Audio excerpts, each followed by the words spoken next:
Today I fucked up by hanging a shelf and experiencing true level. Happy Valentine's Day to me. I bought all the fixings to hang a shelf. It's a project that I've had in my head for almost a whole 2 weeks and I was really excited to do it. Everything went smoothly. I had all the required tools, measurements were perfect, the hubby even took the toddler into another room so I could work in peace. Then came the moment of truth. I hung the shelf, took a step back and everything was crooked. It was like I was looking through Tim Burton-esque glasses. The shelf was crooked, the painting on the wall was crooked, the dining room table was crooked. WTF. I get out the level and sure enough, it was off, but not by a lot. How? I used the damn level when I was measuring. After looking at the brackets that I just bought, turns out one of them was slightly off in the welding, which led to the shelf being crooked. Obviously, I was losing my mind at the crookedness of the situation. So my husband found a quick fix to put some padding in between the bracket and the shelf and boom. True level was achieved. While he was there he also straightened the painting. We took a step back and somehow,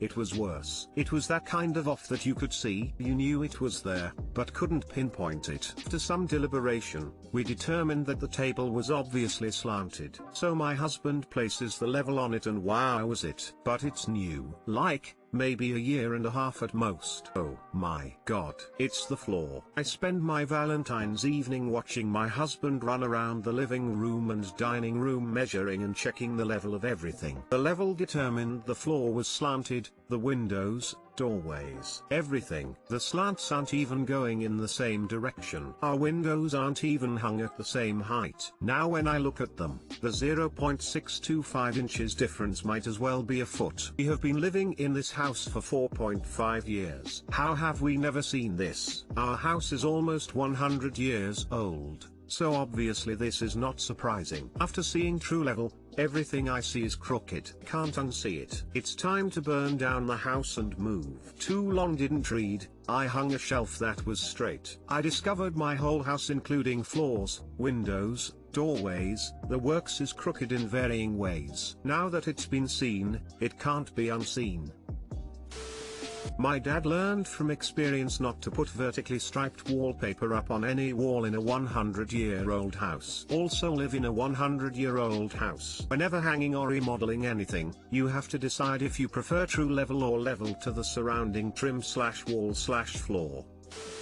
Just to be on the safe side, turn your level around and make sure it reads the same. I've plumbed walls, stood back and visually could tell they weren't plumb. Turns out the level was off. I've learned that lesson. Now the first thing I do is check if my level is level. I bought a condo 2 years ago and upon viewing noticed the floor in the kitchen was slanted. My parents, my kids, realtor etc. all thought I was crazy. Pointed out how the fridge was crooked. They said fix the turn wheels, it will level. Bitched about it for a year before the hoe brought in a guy with a long cable thing. Yep, sure as shit the building is sinking. 150,000 plus fixed to the hoe. I am still astounded no one noticed immediately. Happy about my complaints as now the hoe has to foot the bill for basically gaslighting me over the slant in my kitchen. You only have your shelf to blame.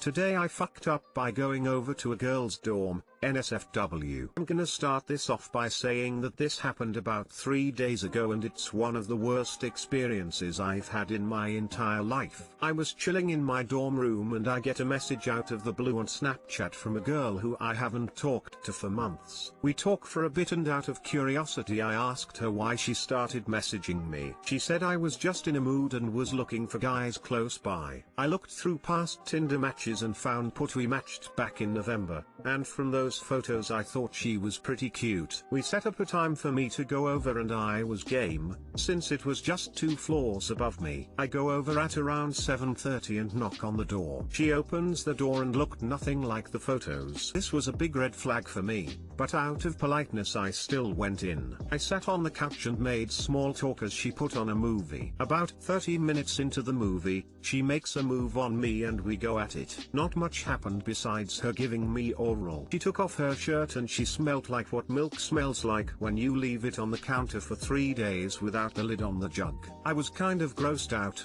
but I was chewing gum and couldn't smell it that much, so I thought I would be fine. It was not fine. She made out with me before she did the deed on me and she burped in my mouth. Not once, not twice, but 4 fucking times. I could taste it. It was like she ate a whole ass tuna sub from Subway with extra onions and vinegar. I had to hold my breath and focus all my energy on not puking. I left shortly after that and went to my roommate and told him how bad it was. I then brushed my teeth twice and showered for 45 minutes to try and forget the nastiness that I just experienced. I don't think I'm ever going back. Too long didn't read. Went to a girl's room for sexy time. She looked nothing like the pics, smelled like sour milk, and burped in my mouth 4 times. No joke, I'd go get tested. If this is true and she really didn't care about her own hygiene, she may not care about other things either. So, a yeast infection can smell like sour milk, just an FYI. Better safe than sorry. Go back, sit on couch. You know what sounds like fun? Brushing our teeth. Pulls out toothbrush. So, just to get things straight, you made out with her and was like, you smell worse than a turd factory and are unable to stop spewing your rancid breath into my mouth. Then you let her suck your dick with breath that I can only assume breaches environmental protection legislation with breasts that smell like rancid milk. Despite all this, you still decided to let her near your dick. Unfortunately, yes. I have a really hard time saying no to most things or standing up for myself in general. I'm not a very social person and saying no when someone wants something is very difficult for me. I am hoping you can get some good stuff out of this ickiness by visualizing ways to tactfully decline and then practicing them out loud, so the next time you really do not want to, you do not have to. You are entitled to be able to give or not your enthusiastic consent as well. Try things like, great to see you, but I have changed my mind and, I need to go now. Sorry, I am not feeling well and gotta go. Wish you the best. Hightail out while you are on that last part. This is great, thanks, but I am just not feeling it today. Anyway, you get the idea. If you can get some work done on this, it may save you from worse than sour milk and some burps. I don't think I'm ever going back, which of course means, you will be going back. Any port seems welcoming in a storm. Today I fucked up by telling a grieving widow to download Tinder. Really cringing at myself today. I went to my local supermarket to buy some Valentine's gifts for my girlfriend, flowers, chocolates, etc. I was already feeling super awkward at the shop because I knew I looked like that boyfriend who left it until the morning of Valentine's Day. I knew that wasn't the case. I'd already bought her gift. This was just small things to decorate the bed with, but whatever. I always feel really awkward in scenarios like this. Everyone can see that I'm holding chocolates and flowers, and I stand behind a lady in the line to check out. She turns around and gives me a bite. Today I fucked up. I'll smirk when she sees what I'm holding. I try to ignore it, but I know I've gone bright red. The lady at the kiosk in front of the tills sees that I only have a few items and shouts me over. There's an older woman sitting on a chair next to her who looks at the items I'm buying and she begins to speak to me. The conversation went something like this. Lady, I wish I had somebody to spoil me on Valentine's Day. My husband passed away 5 years ago. Me, oh, I'm very sorry to H. Lady, and I'm already over 50. I'm going to die alone. Me, well, you know, there's definitely someone out there for Y. Lady, I'll never feel what I felt with him. I miss being loved so much. At this point, she was clearly close to tears. Both the cashier and the lady were looking at me, as if they were expecting me to say something. So I spoke, but my God, I wish I didn't. Me, you should download Tinder. My mom is 54 and she uses it every day. There's plenty of single guys your age. Both of the ladies looked at me with what can only be described as shock and horror. I'd already tapped my credit card at this point and the cashier just scowled at me, glanced at all my items and turned away to console her colleague, who was now crying uncontrollably, without bagging any of my goods. I grabbed all my loose items and left the store feeling the shame of what I'd just said. I really hate going out in public. TL, doctor, I went to the shop feeling awkward because I was buying last-minute Valentine's gifts. In the spur of the moment I tell a grieving widow that she should download Tinder.